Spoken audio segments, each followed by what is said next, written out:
Umaga kay Undersecretary Claire Castro ng Presidential Communications Office. Yusa, good morning po. Yes, good morning Alvin. Pero bago lahat, parang may nabalitaan kasi ako eh. Gusto ko munang isabihin to.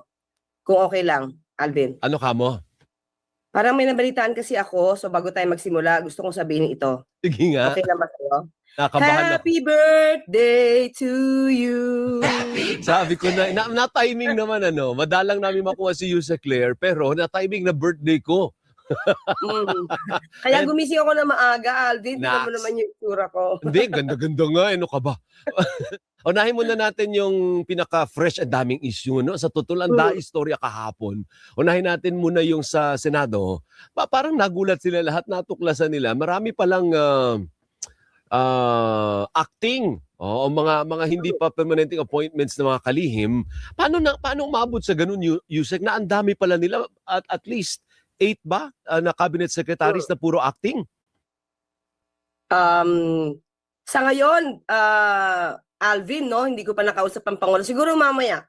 Magkakaroon kasi kami ng meeting. So I will ask him about that.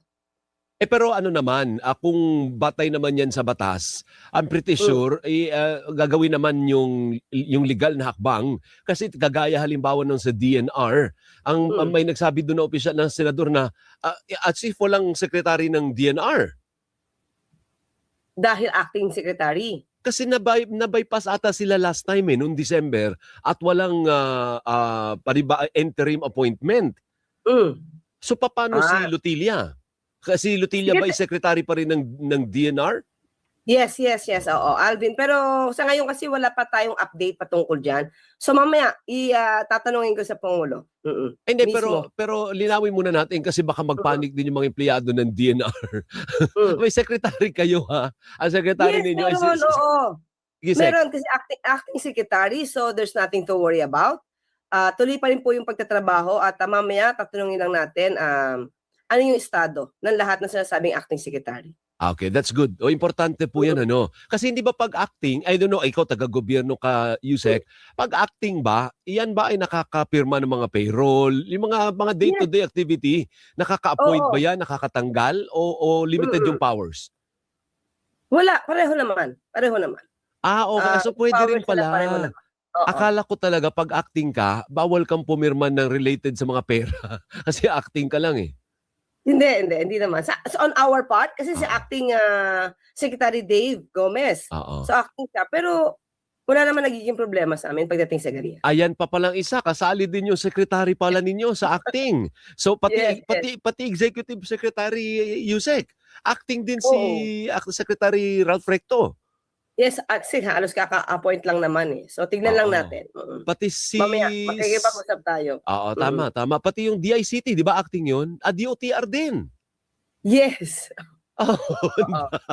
So maraming acting. Kasi kaka-appoint naman din ni Sec Vince sa DPWH. Ayun, pati si Vince, pati nga pala si Vince Dizon kasi na-confirm si Vince Dizon, DOTR. Pero na-appoint kasi siya panibago, DPWH. So may assurance naman na ayusin naman, Yusek. Of course, oo. Kailan kung titignan mo, halos, di ba, yung pagpapalitan kasi ng miyembro ng kabinete, medyo napabilis ng mga nakaraang buwan. Tama. O sige, i-set aside natin yan. Mamaya po, baka sa briefing naman ni Yusek, matatakil na yan. Ano po? At meron ng... makakausap din natin si ES Ralph mamaya. Tama. Ngayon, I don't know kung nabasa mo na yung statement ng Chinese Embassy. Grabe, tumayong balahibo ko nung nabasa ko. Yusek, ang tapang! Nabasa mo na ba? Tapang nga. Yung nakita ko lang na headline ay ang presidente lang ang pwedeng mag-declare sa kanya ng persona non grata. So far, yun yung nabasa ko. Hindi, parang hinamon niya. Parang sabi nung Chinese Embassy, sige, tanggalin nyo yung ambassador namin. Sabay-sabay kaming aalis. Sabing ganun. Ang tapang ng may ganun. Paano yan? Anong gagawin ng Malacanang to ease the tension? Kasi pag ganyan, mag-i-elevate. Sagutan ng sagutan yan. Actually, nagsalita na dito si Secretary Tess Lazaro. Sabi niya, mismo ang DFA kasi ang dapat na nagkakaroon ng pagdidesisyon patungkol dyan after matanong ang Pangulo. So ito ng pagdideclare na persona non grata ng isang ambassador. Nilalatan to hindi lang ambassador from China. Last resort yan. Hindi sa paningin po ng DFA ay hindi naman nadadaan ang isang ganitong klaseng usapan sa ingay, yung diskurso sa publiko. At mas gusto pa rin po ng DFA na ang mga bilateral issues with China ay madaan po sa diplomasya. Ganun pa rin po tayo. Hindi natin pwedeng pairalin ang yabang natin dito. Although nasasaktan, definitely maraming mga Pilipino nasasaktan, kasama na tayo. Pero usapin po kasi to ng dalawang bansa na hindi po nadadaan sa ganitong klaseng mga diskurso. So kung ganun po ang pinapakita ng China, hindi po siguro tayo dapat maging ganun din. Okay, so suffice it to say, hindi idideklarang persona non grata ang sino man sa Chinese Embassy sa Pilipinas. Yan po ang huli munang sinabi ni Secretary Tess patungkol doon sa mga resolutions ng Kongreso na ideklarang persona non grata. Pero itong pinaka-latest na sinasabi po ng mga representatives from China, tatanong kong muli kung ano po ang bagong mensahe ng DFA. Kasi nag-usap kayo ni Presidente, hindi niyo ba yan, 'di ba may aso pa nga siya, nilalaro-laro yung aso. Hindi mo ba binanggit sa kanya, Mr. President, ang sabi daw baka pwede natin ideklarang persona non grata o hindi niyo diniscuss 'yon? Hindi namin na-discuss kasi ang nag-uusap patungkol diyan ay si Secretary Tess at saka si Pangulo. Okay. So nung naglabas na po, kasi yung pong message na po na yun ay nabanggit na po sa atin Wednesday, mga Tuesday, wait lang po, Thursday, Tuesday. So Tuesday nabigay na po sa atin yan, kaya alam ko na po kung ano yung stance ng DFA. So, pero patungkol po to sa bago na mensahe ng representative ng China, muli akong sasangguni sa Kesek Tess Lazaro ng DFA. Opo. Pero si Commodore, ang pangalan nun? Tariela. Si Tariela ba ay patitigilin niyo na sa pagsasalita o hindi? Kung gusto niyo magsalita siya na related sa West Philippine Sea. Wala naman pong problema sa pagsasalita ni Commodore Tariela. Pero dapat po, lahat po kami na sakop po ng ehekutibo ay dapat po naka-align kung ano po yung mensahe ng Pangulo. Alam po niya, alam po ng lahat na gusto rin po natin ipagtanggol ang ating interes sa West Philippine Sea. So, mas maganda po na nagtatanggol tayo sa ating soberenya. Kasi nung mga sinasabi po ni Commodore Tariela, basta po ito ay naaayon lang sa batas at naaayon din po sa mensahe ng Pangulo, susuportahan po siya. Tama po, kasi po pag pinatigil po ninyo sa pagsasalita si Commodore J. Tariela, edi parang pinagbigyan natin ngayon yung mga taga-China na porkit nagtapang-tapangan din sila at nagtaray-taray sila, sila na yung masusunod. Di parang hindi rin maganda yung optics, hindi ho ba? Opo, basta po ang gusto ng Pangulo, basta po align ang ahensya ng gobyerno kung ano yung mensahe ng Pangulo, dapat naka-align po sila. Yun lang po yun. Okay, sige. Punta tayo sa isa pa. May istorya pa kahapon, yung with finality. Binasura na ng Korte Suprema yung motion for reconsideration ng Kamara kaugnay doon sa impeachment ni Vice President Sara Duterte. May pahayag po ba ang Malacanang tungkol dito? Even before, Alvin, kung ano man ang sasabihin ng Supreme Court, yan po ay ginagalang. Medyo sa tingin na iba ay taluwas ito at nagkakaroon ng overreaching sa power ng House of Representatives. But still, kung ano po ang sinabi ng Supreme Court, yan din po ang igagalang at susundin ng Pangulo. Actually, yun ang gusto kong itanong sunod sa iyo kasi ang sabi ng Senate President, malinaw ito na legislation by decision. Parang judicial legislation. Judicial, ayan, tama yun. What is the term? Judicial legislation. Na parang tila baga ang gumawa ang nagbago ng batas ay yung Korte Suprema na hindi naman niya trabaho. Judicial legislation ang tawag, matapang-tapang ang pahayag ni Senate President Tito Sotto. What about you, Malacanang? Yan ang pananaw ng iba. Sa totoo lang, maraming nagsasabi dyan, iba, mga legal experts pa, yung iba, former justices pa, na nagkaroon daw talaga ng overreaching dahil itong mga procedure na ito ay nasa kamay dapat ito ng Kongreso. Kung ano yung gusto nilang procedure na i-implement sa kanilang mga activities diyan ay sakop lang ito ng Kongreso. But still, ang Pangulo, ang administrasyon, kung ano po ang sasabihin ng Supreme Court, sa tingin ng iba mali or sa tingin ng iba ay tama, susundin pa rin po natin at ay gagalang kung ano sinasabi ng Supreme Court. Opo. Anyway, sige, let's end the interview with the President. Ang daming nagsabi, pumayat, parang nag-aalala na sobrang payat ng Presidente. Pero ikaw kasi, iba kasi ang nakikita mo sa TV, iba din yung face-to-face. Ikaw kasi naka-face-to-face mo eh. Medyo nakaka-alarma ba, nakakabahala ba ang pagkapayat ng Presidente face-to-face? Sa akin sa totoo lang normal lang na siguro bumagsak ang kanyang katawan kasi nga, di ba 3 araw siya na puro sabaw lang. Sino ba naman, kumbaga, daig pa niya ng fasting eh. So, talagang babaksak at babaksak. Ngayon, na-realize ko, Alvin, siguro yun yung pinakamabilis na pagpapayat.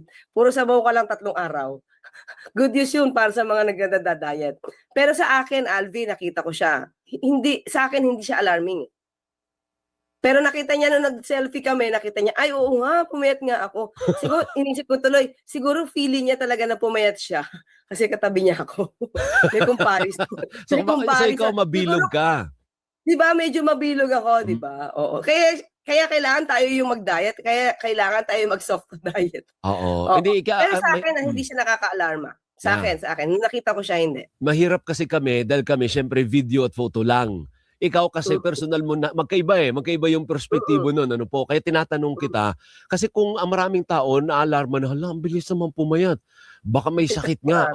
Ikaw, hindi naman, mukhang ano naman siya, active naman, mukhang malakas naman, maliksi naman. Oo. Nung tumakbo yung aso papasok sa amin, nagulat ako. Tapos, nakipaglaro muna si Pangulo doon sa aso. Oo nga. Nakipaglaro muna siya doon sa aso. So, nakakatuwa talaga yun. At yung aso, sumikat si aso, si Oreo. Sumikat si Oreo. Oo. Tapos kagabi, nakita ko bago ako natulog, nag-monitor ako, nakita ko may live pa sa Malacanang. Nandun si Karen Davila, nag-host siya ng ASEAN ba kagabi yun, di ba?